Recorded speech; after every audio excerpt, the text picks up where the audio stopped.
and welcome everyone. For anyone who may not know me, my name is Frank Mallozzi, and I'm the Chief Revenue Officer at EFI. I've been part of the EFI team for over 20 years, and I've enjoyed getting to know many of you over the years. So I'm glad that you've decided to join us today. I'm excited because we have three EFI customers here with me. I'll start with Albert Forcadell, representing DS Smith in London. Thank you to you to invite me in this conference event. Thank you. Matt Aiken, who's the Group CEO representing IVE in Australia. Sure, thanks, Frank. No, EFI is a really important partner for us, and more than happy to be part of it. Terrific. And then Joe Castellano, the president of Color Reflections here in Las Vegas and here in the United States. You're very welcome. They have a diverse array of experience, and as you can see, they're going to represent a number of applications and a number of geographies within their work.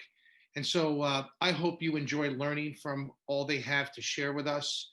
And really, without any further ado, let's just dive right into it. We've got Albert Forcadell, Operations Director, South Europe for DS Smith. Thank you so much for spending the time, with us. I know you're a busy person, but we really appreciate spending a few minutes to talk about digital and the packaging business. So welcome. We'll start with, is it possible? Can you give us, briefly tell us a little bit about your company? Yes, true. I'm Albert Forcadell, the Operation Director for the South region in DS Smith Packaging. And DS Smith is a leading provider of sustainable packaging solutions, paper products, and recycled service in all the world.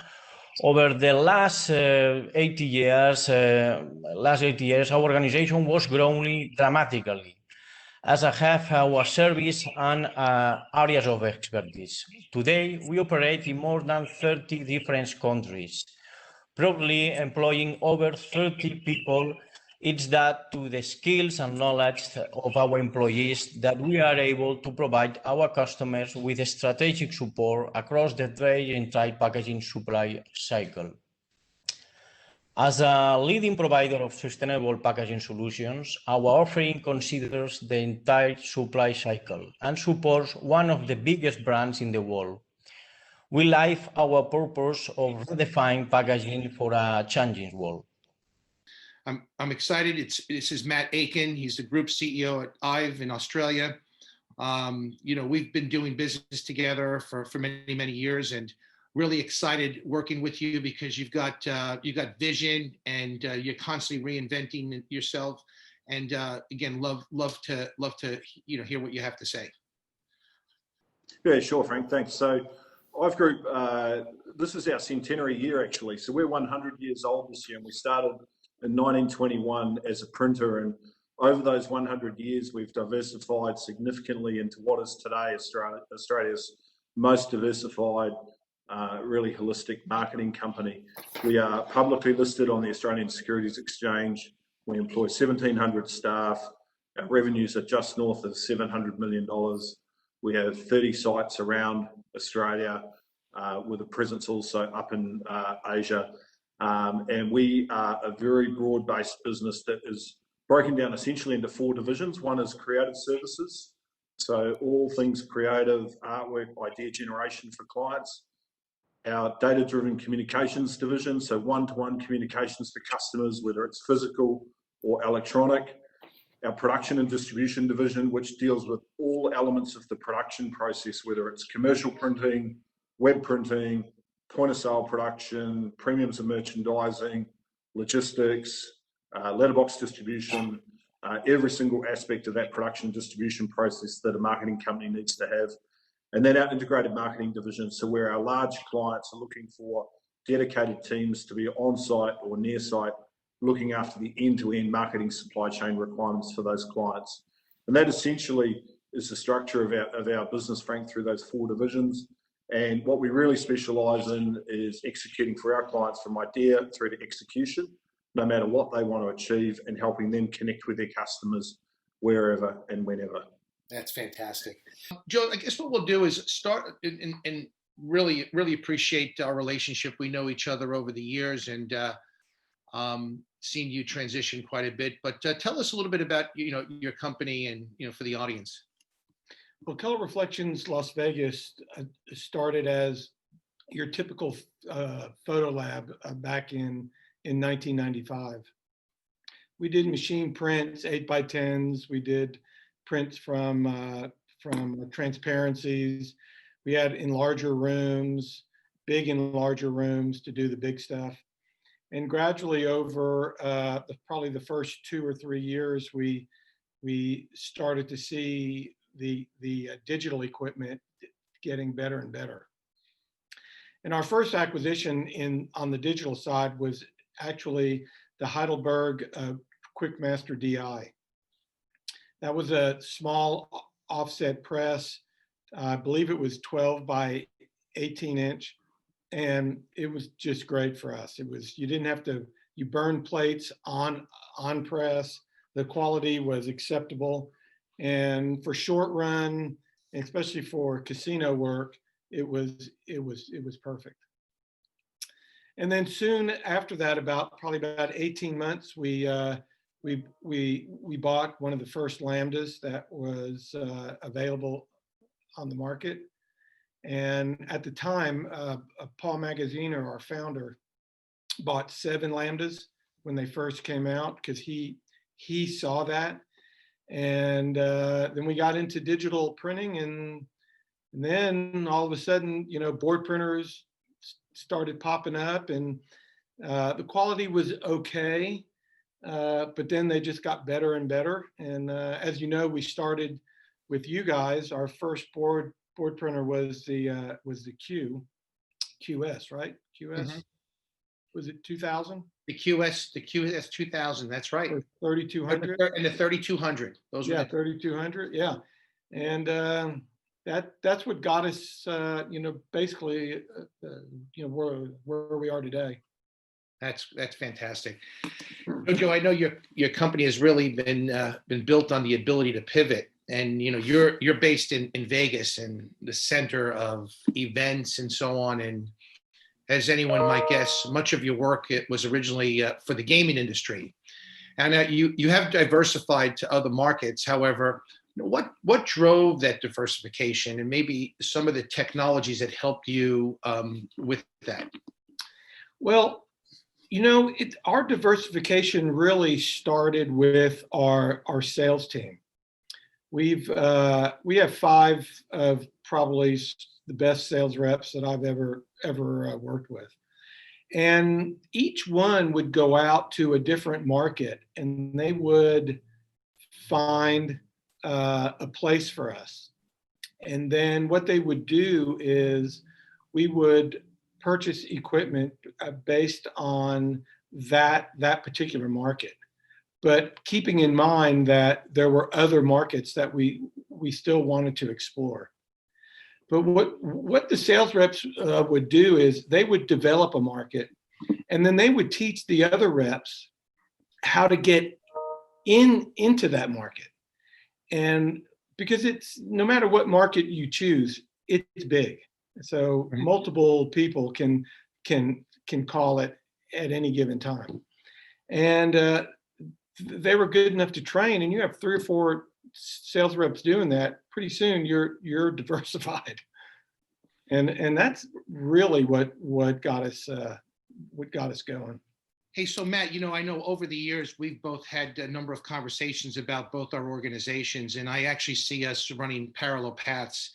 I'm kind of interested because of COVID, the changes in the landscape. You guys did a number of acquisitions, as we did. With mergers going on and companies integrating.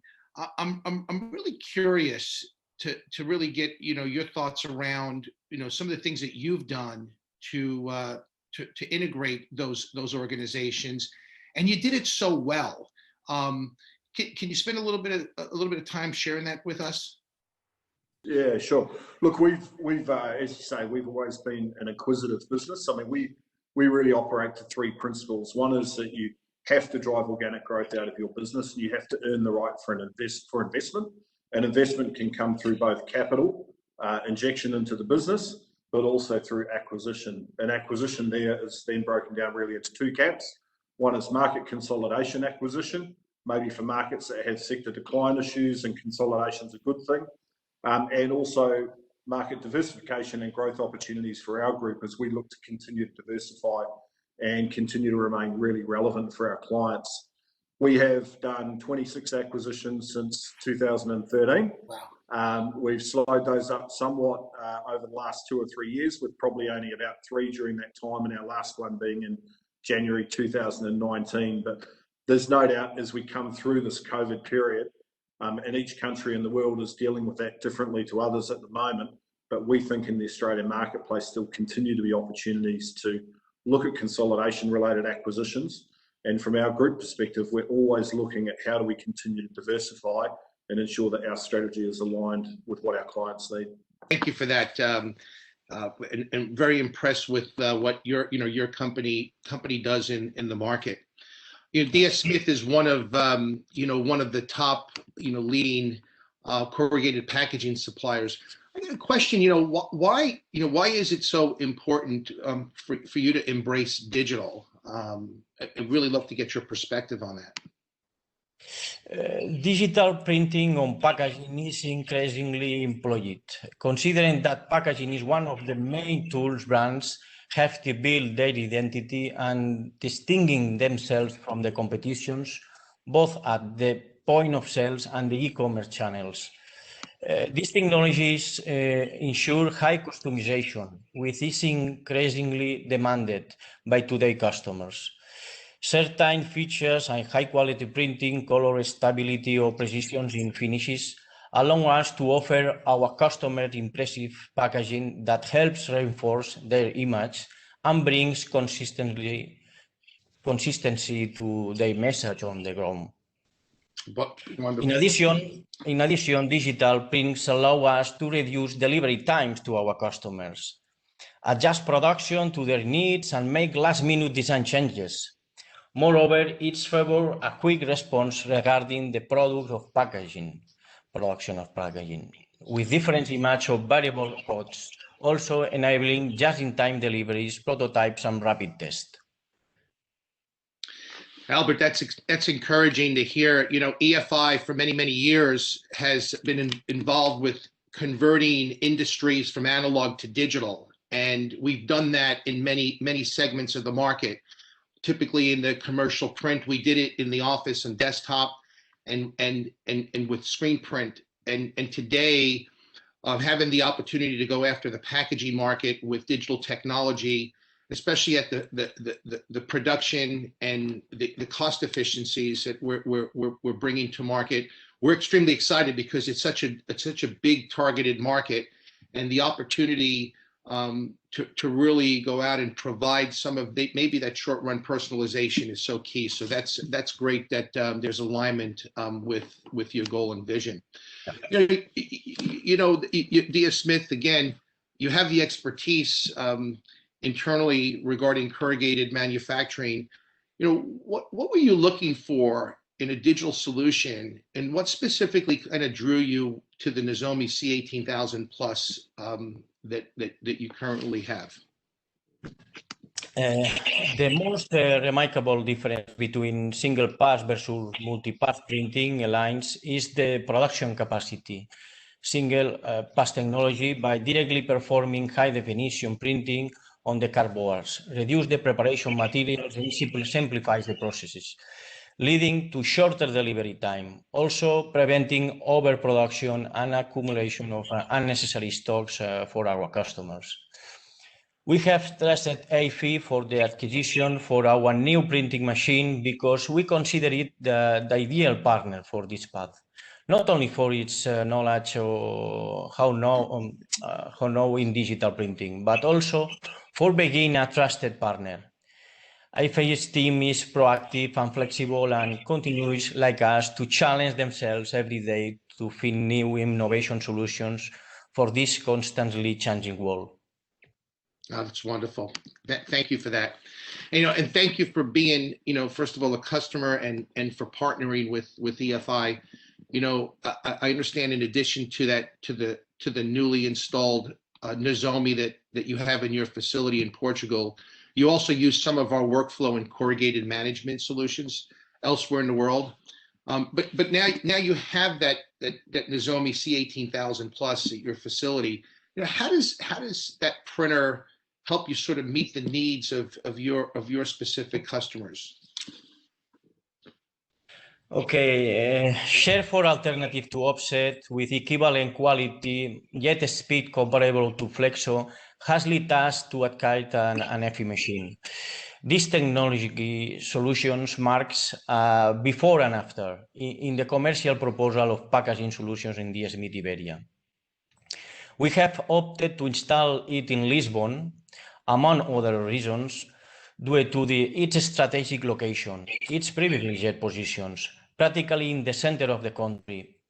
This facilitates the distribution of solutions manufactured with this technology, not to mention the size of the runs and the profile of the customers in Portugal, make the ideal location to start our experience at the SMIT with this single pass technology. That's terrific.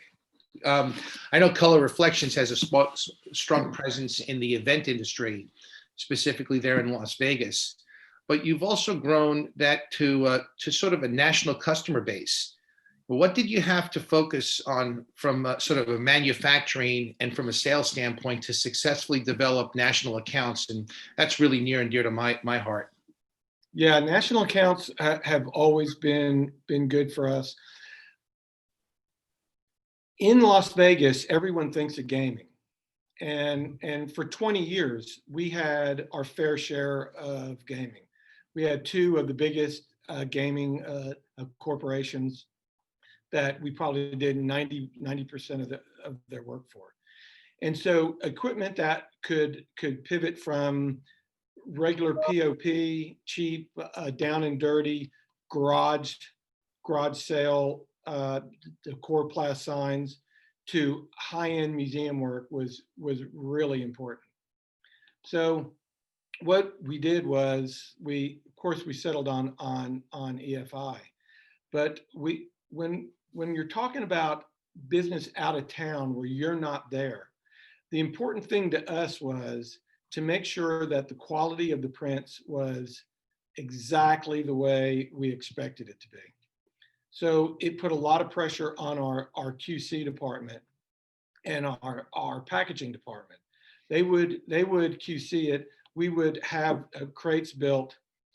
I don't know if you've ever seen a shipping company handle a crate, but they hit those things going 5 or 10 miles an hour, and they never stop. That's right. Yeah. So after one crate exploded and put us in a really bad jam, we decided to start building our own crates. So we started building our own crates, and I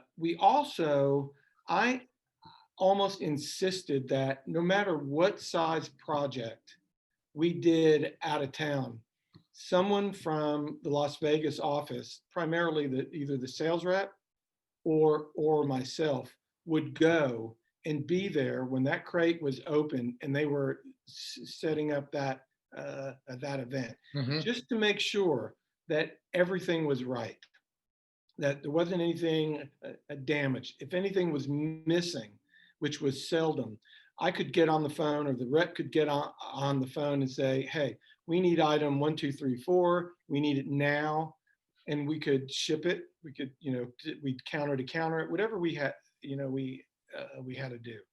But our presence at every one of those sites, I think, really set us apart. Joe, it's part of it is also the reputation. You guys have an incredible reputation in the industry, and obviously when it comes to national presence, it's the support and the products that you deliver. So technology is only one part of it, but what you do with that technology is a true differentiator. So we thank you for that. This is so important for us as a technology provider, because getting that feedback in terms of what you need, so that you can have that differentiation and it'll also fill the needs of the market. But this is more about your customers. So what are the brands that you serve? What are they asking for? And sort of what do you see as the challenges or opportunities for the brands when it comes to digital and the value proposition that digital brings to them?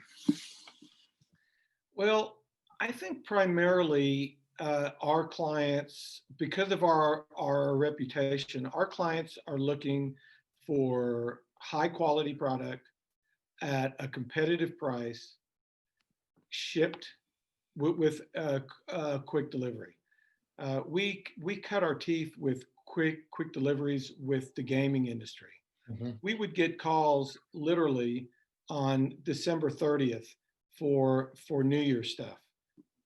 I mean, you know, they would start planning this stuff in October. It would sit on people's desks. It would finally get approved, and then it was the responsibility of the printer to be able to deliver the product.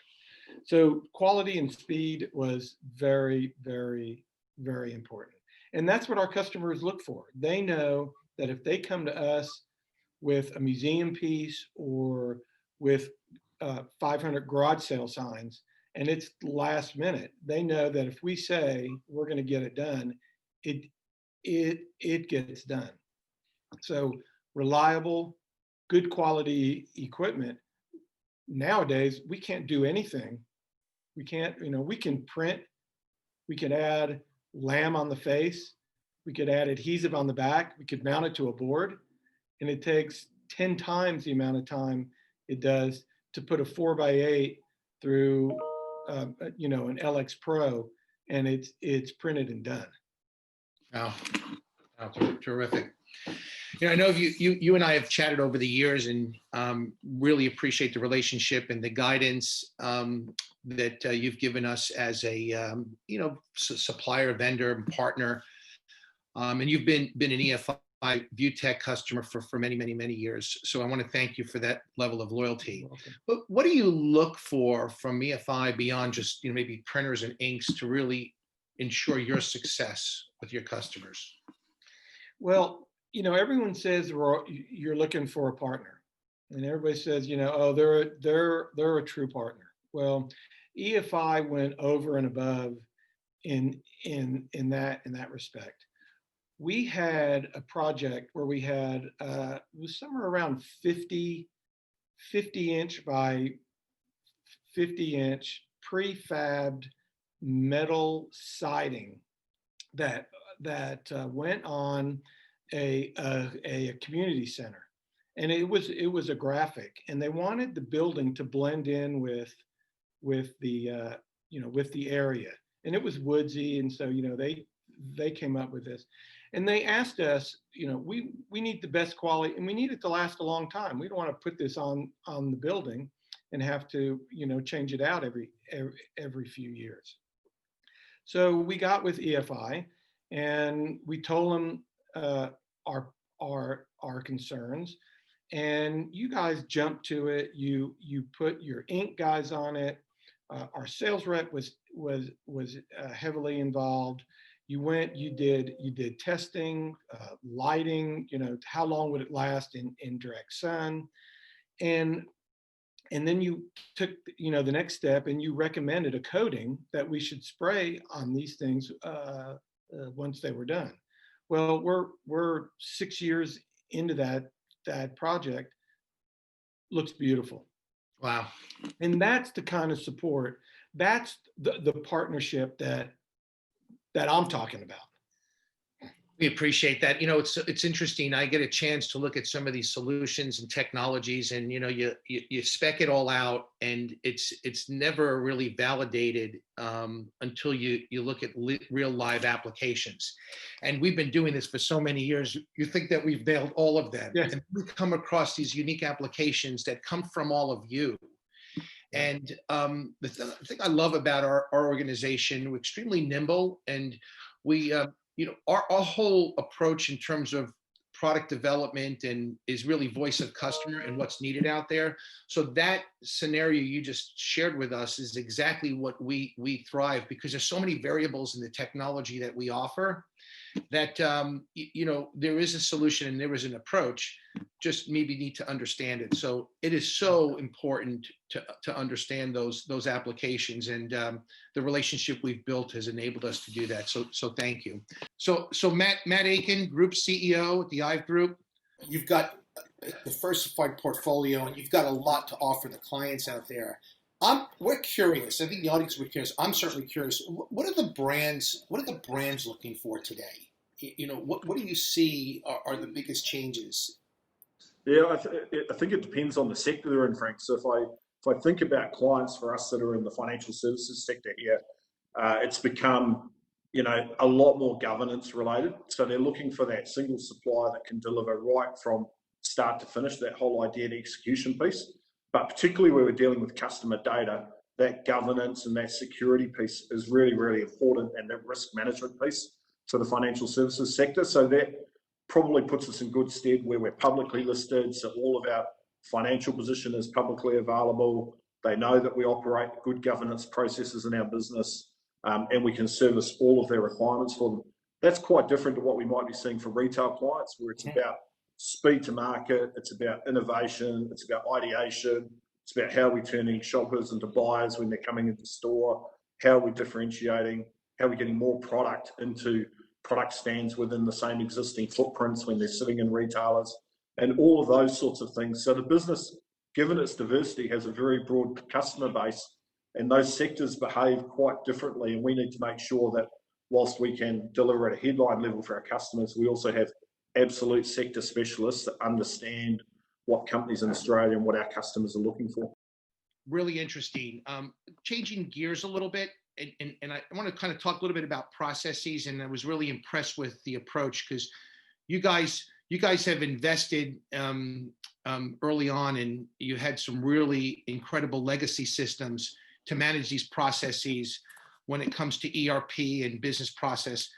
And what's interesting is that you guys you've continued over the years to make the investments and to improve.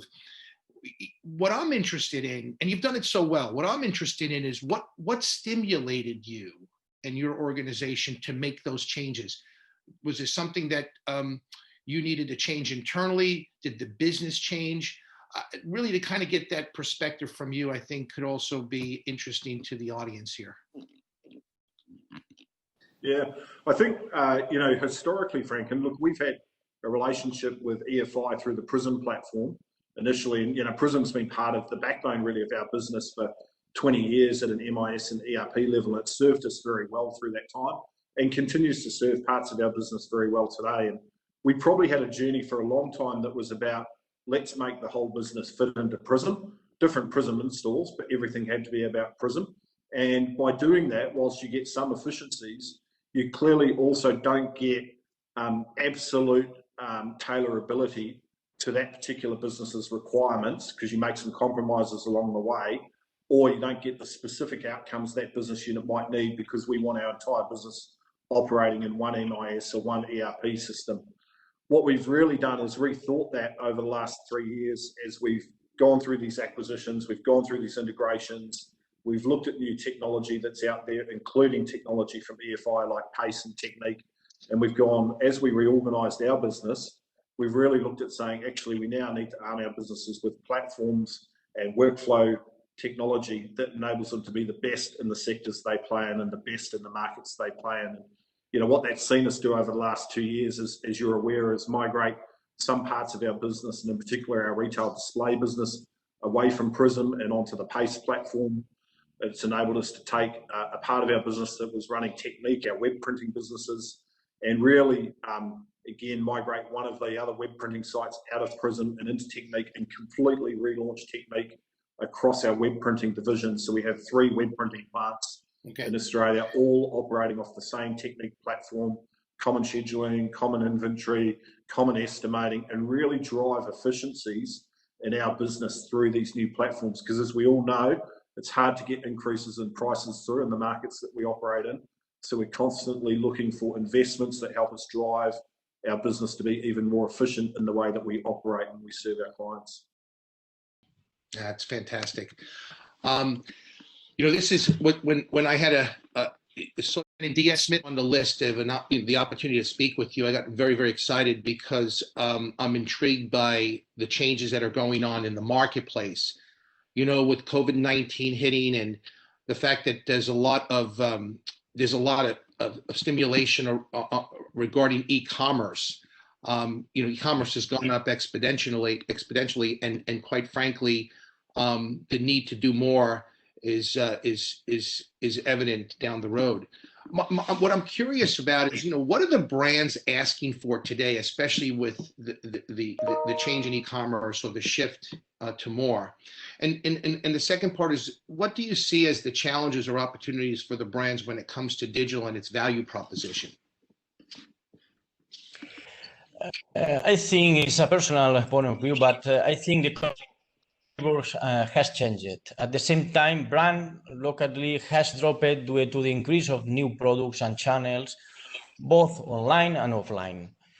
Furthermore, expectation of immediate product availability have increased. For this reason, brands demand high speed and maximum quality, as well as a personalized and edge-catching packaging that is able to delight and impress their customer.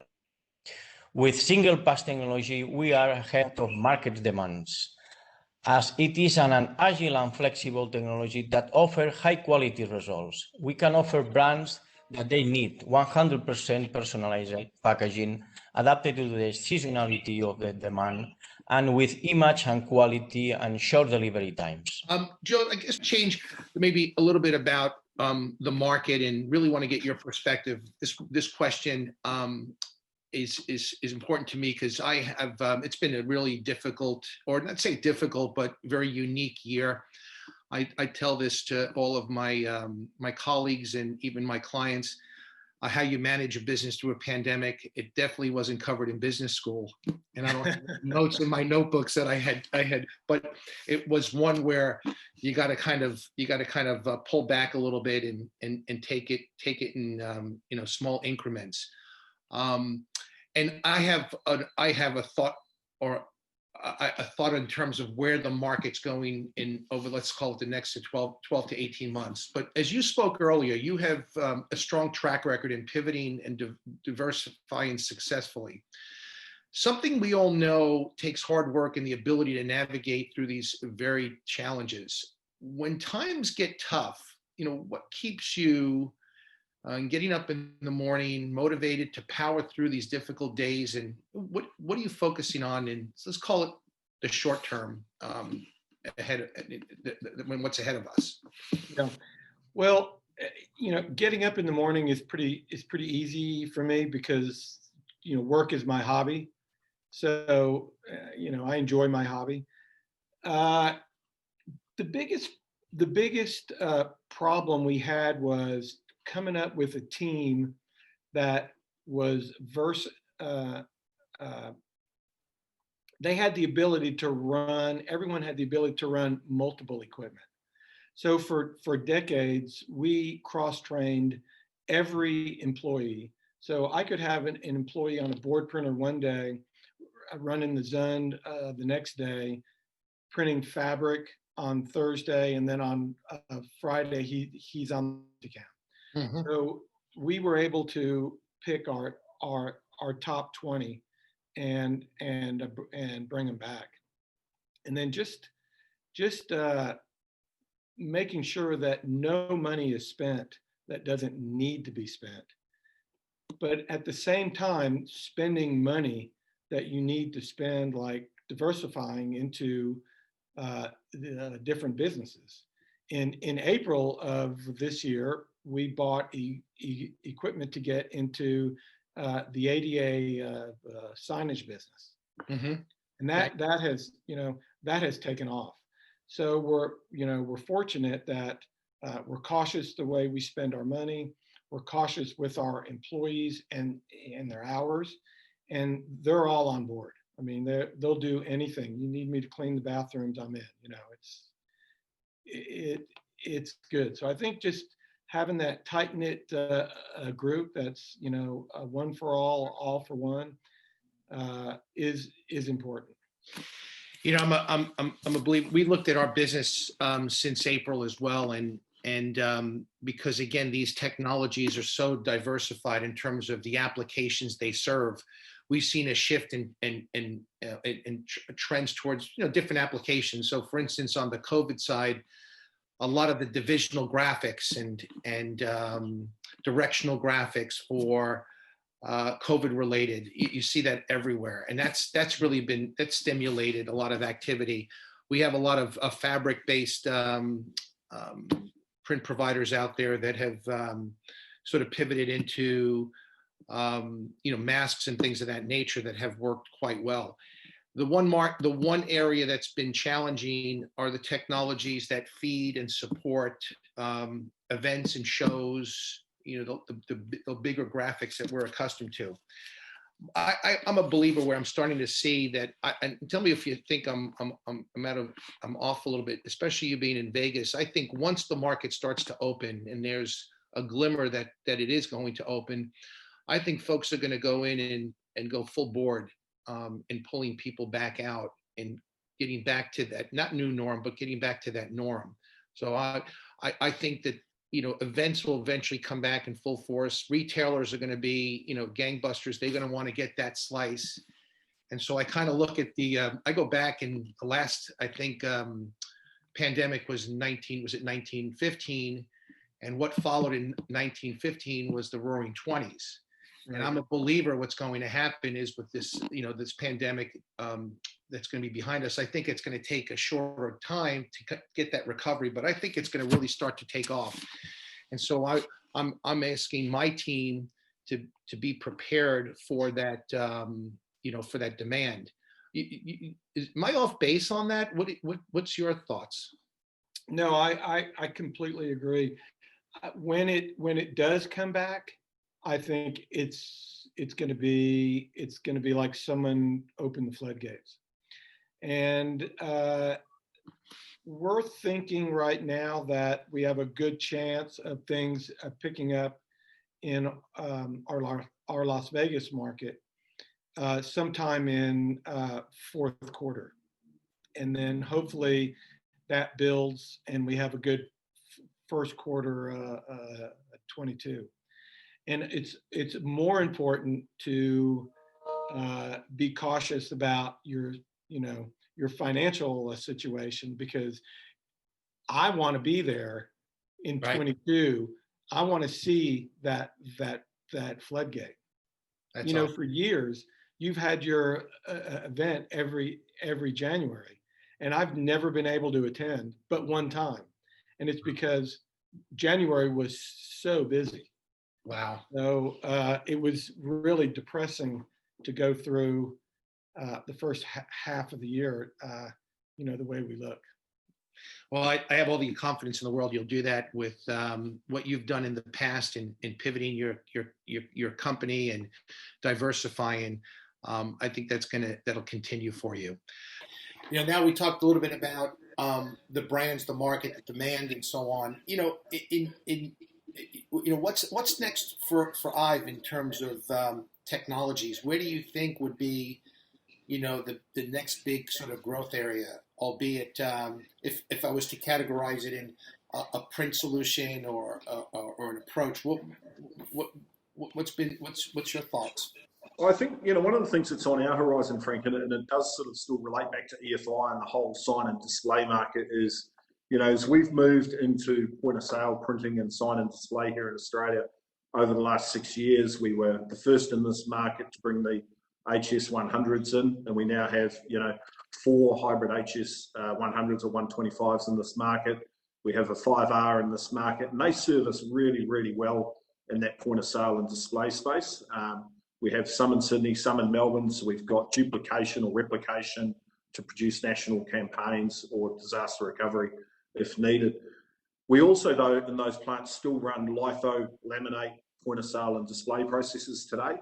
So what's of real interest to us around technology evolution and upgrades is at what point in time do vendors like EFI, and I know EFI have got plans, start to bring technology to the market that can really genuinely replace those litho laminate processes in the display production process. When we say genuinely, we mean genuinely at both a quality level, but also at a total cost level. Because yes, it's easy to go, well, we won't have plates, we won't have chemistry, we won't have this, we won't have that. But we also know that today offset ink is incredibly cheap relative to digital ink, for instance. So I think vendors like EFI are really making deep inroads into creating those solutions. And I think as we look out over the next 24 months, for us, part of our investment cycle will be in that point of sale and production space. At what point do we or can we go entirely digital rather than running a combination of litho and digital today? But make no mistake, here in Australia, the digital solutions that we have with EFI have served us really, really well, particularly at a hybrid level. You know, that ability to flex between rigid and flexible at any given point in time for our retail clients here. It's been the right move for us over the last 3, 4, 5 years as we've gone through that investment. That's terrific. I mean, it's encouraging to hear that. You know, being privileged to work with the R&D folks and looking at our roadmap, we're very much aligned with those aspirations you just laid out for us in terms of technology. So we're certainly aligned, and part of it is again because of the feedback that we've had again over the years. You know, in your opinion, why is now the time? Do you believe that print providers who might be on the fence, maybe to migrate to adopting new solutions, why wouldn't people sort of jump in, or why would they be on the fence? I think it's a dangerous time to be on the fence, Frank, particularly if you're in sectors that are in decline, because those revenue streams will get away from you unless you do something different. And doing something different can be both at a technology workflow level, at a hardware level, but it could also be quite different in your business around sort of property plays in terms of how much property you have, where you're based, relocations and so forth to get step change in leasing costs. I think there are markets out there in our industry that are still growth markets, but they're very low single-digit growth markets in the parts that we play in. So therefore, we constantly should be looking for what are those innovations and investment opportunities to keep either bringing new ideas to the table for our clients, so we're innovating and we're being different to our competitors, or we're being more efficient in terms of how we operate and we're maintaining a very strong, reliable business that's going to be around for another 100 years, as we have been for the last 100 years. That's awesome. I guess, and to wrap up, I remember having the conversation with you. I think it was in the March timeframe when this whole thing had come down, and we had no idea. It seemed like it was yesterday, and I haven't gone anywhere, for the most part since then, and everything's been virtual. And here we are. We're in January. How things there locally, organization with COVID and the pandemic. For the most part, what you predicted, has it sort of evolved or changed, or get your perspective on that? Yeah, I think when COVID really arrived here in Australia in sort of February, March, we set about really creating deep pandemic plans in our business. We really had 4 strategies. One was keeping our staff. Our health and safety of our staff was paramount. So we absolutely had to protect the health and safety of our staff the whole way through. We needed to make sure that our customers knew that we were open for business, that we had continuity of operations, and we weren't going to do anything that would risk having to shut down any of our operations due to COVID. We had to absolutely make sure our supply chain was on board with us. So whether that was raw materials coming in from overseas, or partners like EFI who we rely on for parts and so forth, or parts and service, that our suppliers and our partners were right in behind us. And then we needed to make sure from a banking and liquidity perspective that our balance sheet was as strong as it could be to weather what we thought was going to be a 6-month COVID storm, I guess, at that point in time. And I'm really proud of all of our staff, all 1,700 of our staff, and the leadership of this group as to how we navigated that sort of April to September period. But what became evident as we got into July and August is it wasn't a 6-month issue. We weren't all back flying at the end of the year. Sectors that we thought would be back printing, like the travel sector, weren't back printing at the end of the year because there were no cruise ships floating around. And, in fact, in Victoria here, we had deep lockdowns for some months. So the team have had to remain really agile in how they've responded. But right through that, we've continued to serve our clients. We've not lost any of our plants to COVID. We've not had a COVID outbreak in any of our plants amongst our 1,700 staff. and our teams have responded through that period really well. Guess what we're seeing, and I think, relative to Europe, relative to the UK and America, I think Australia have managed it extremely well with what they've had in front of them here, because there's an element that feels like it's somewhat business as usual for us in this country. The economy looks like it's recovering. Unemployment's starting to fix itself again from some of the damage that took place during COVID. Some of the government stimulus is being wound back as companies get back on their own 2 feet and push through. And our retail customers are saying, we want more and we want to do more marketing. We want it now, and we need you to be with us, reactive, capable, and have the capacity to serve our requirements. And that's where we think we fit in really, really well for them. So our perspective on COVID down here, a little bit different to what's maybe happening globally. But I think the IVE team have done an awesome job, and the print industry in a whole have as well. Yeah, that's awesome. Well, first of all, that's encouraging news for everyone around the world that as we start to get this a bit more under control, that there's absolutely opportunity down the road. So that's encouraging. What I'd like to do is wrap it up with the last question. As so this digital technology continues to progress, and the demand for corrugated continues to grow, what do you envision as the next great milestone or trend in the corrugated solutions market? One of the things that we have improved in the last year is our knowledge about the new technology, the use of social networks, web platforms, video connection, and I think this has changed the way of consume. The growth of e-commerce in recent years is exponential, and the packaging and unboxing experience impacts the customer's feeling about the brand. I think that one of the things that can help e-commerce to use packaging as a channel of communication. It is there where digital printing can help us and our customers to grow and to go with the way of the market. That's wonderful. Albert, that's a great perspective, great vision. My honor and pleasure to have this time to get your perspective on it. We do appreciate, as a technology company, it is so important that we're aligned to the market, and most importantly, aligned to our customers. So you've got some technology and differentiation to bring something completely new and enhance the products that you bring to market. So extremely powerful. So we appreciate it. Again, on behalf of EFI and our 3,000 plus employees, we really appreciate you being a customer and for giving us the opportunity to speak with you today. So thank you for that. We appreciate it. Thank you for the opportunity. Thank you. Wonderful, wonderful. Thank you, Joe. It's a pleasure to speak with you. We really appreciate you spending some time and giving us the insights. And I'm hoping that I can get down and spend some time with you in person at some point in the future. So thank you. We appreciate it. I just want to say one more thing about EFI. I mean, since I bought my first unit in 2008, I was able to talk with Guy when he was the CEO. You and I have met multiple times at trade shows. I've been able to call you on your cell phone and talk to you, and being able to talk with top management in a company your size is unheard of. And I want to thank you for the time that you spent with us, because it was it's valuable. It just makes us that much better. So that's great feedback, and thank you, Joe. We appreciate it. You're welcome. Matt, as always, thank you for the partnership.